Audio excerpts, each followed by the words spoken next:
is a company that has a product called ALEYE that is supposed to help people with blind people and people with neurodiversity. And you're just going to explain what this is. Yes, so thank you for having me. At HapWare, we build wearable technology for people who are blind or neurodiverse, and we give them access to all the different nonverbal and social cues, things like body language, gestures, expressions, and sentiment in real time using haptic technology and AI. So it's a wristband that has different haptic actuators around it. Then it connects to the Meta Ray-Bans. It can communicate everything end to end in less than a quarter of a second. So your Meta Ray-Bans are looking at me, they see me smile, and then it's going to give you some sort of input on your wrist? Exactly. So it sees you smile or it sees you make any other sort of visual or nonverbal cue, and then it converts that to the sense of touch or haptics.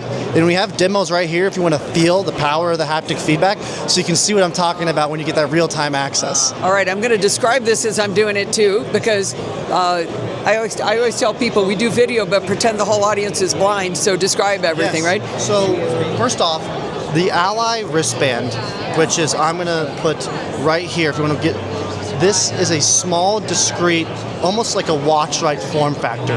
It clasps magnetically to the top, and we have multiple different colors. We have a nice rose gold. The one I'm holding right now is a navy blue one with an orange undertone, and then we have a nice matte gray one with a red little button. So you refer to it as small. I would call it wide. Small and wide, yeah. So yeah, it's thin, but it's wide on the wrist, wider than a normal watch band, but it looks like a cool watch band. Right, so it's about 44 millimeters, so that is slightly bigger than your normal watch. And that's mainly to add the different haptic electronics in it, but we still are striving to keep it smaller and smaller, and we actually just opened up our pre-orders yesterday, so very, very exciting. We're going to be shipping 1,000 units at the end of the year to the blind and neurodiverse community. So inside of this wristband, there's some rubber bumps is the way I would describe them, and you're telling me if I put my wrist in here, you'll be able to teach me different emotions or things you'd see on somebody's face. Okay, so I'm going to put my arm in, and so I'm basically just in a U-shaped thing that's got these little bumps on it. And he's got an iPad where he's going to show me different gestures, right? Yep, so this is our little demo build. We have mobile apps that connect to the wearables, and I'm going to play a pattern right now. This is a smile or like a happy face, so it gives a U sensation, right? Okay. So it goes around and up, almost like recreating or drawing the expression or the emotion that someone would be showing you. I'm surprised you can feel that much change. You know, I thought that would be harder to feel. Okay. Yep. So that's like a smiling face. Now we're gonna do like a wave. So maybe the waves are inaccessible for people who are blind. This is like a nice side-to-side motion. You can kind of feel it goes left to right, almost recreates that wave, right?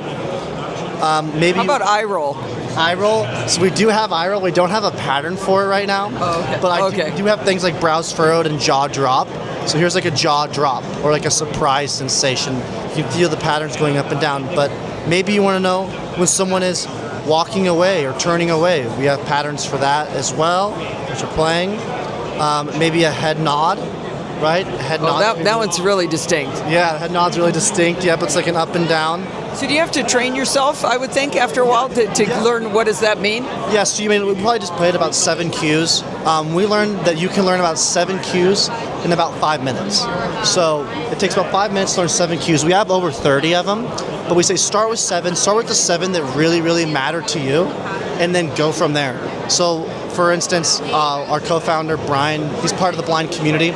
You know, he's really, really likes the different gestures. You know, people going up to shake his hand, walking away, they have their arms crossed. Oh, handshake. That's a classic one. It's like, I don't know you've got your hand out. Oh, yeah. So we have a handshake pattern. If you want, I'll play it for you real quick. So then we have handshake, right? So all these different gestures. And the way that we come up with these is from talking to the community. People reach out or they use our technology and we give them access to this stuff depending on what they want. Especially in the neurodiverse field, we want to be able to help them out because there's so many different sentiments that are important, and we want to make sure that we can get these sentiments communicated effectively and easily so that we can empower their lives. So they might know the phrase, eyes furrowed, but they don't know what it means without maybe seeing those words, feeling that thing? Yeah, so I'm glad you asked that. So we have expressions and then sentiments, so, or emotions, you could say. So like brows furrowed is great, because that's just your eyebrows moving together. But what does that mean? Well, it might be angry. So then we can also we also have patterns for like angry or sad or surprise or excitement, and that's usually what we're communicating to people with autism, with autistic people, is those different sentiments and emotions. So that's more effective to feel it than it is to see it for them. Yeah, so over half of communication is nonverbal. And for people that are autistic, they talk about the struggle to understand people, emotions. And they are completely, at least a lot of people are completely sighted. So what we learned is that we need to bridge that communication gap. We can use haptics, and we can just reinforce that learning to them. We can reinforce what that learning is by telling them in full autonomy. We're not telling them what to do, we're just giving them the information so that they have it. This is really, really interesting. So if people wanted to learn more about ALEYE, spelled ALEYE, then where would they go? So go to hapware.com, HAPWARE.com, and we just opened up our pre-orders this week. We're going to be saving 1,000 spots, and you can order it for $359. So a very, very affordable price. We try to make things accessible as possible. And then we also have another option for pre-order as well with the year paid subscription if you want some of the AI and advanced features. But hapware.com, you can learn all about us, or you can reach out to me at jack@hapware.com. I answer every email from users or people with questions, so you can also email me. Fantastic. And we will certainly see you at the CES Assistive Tech Conference in March. Yeah, I can't wait for part 2 of the podcast in March. Thank you so much.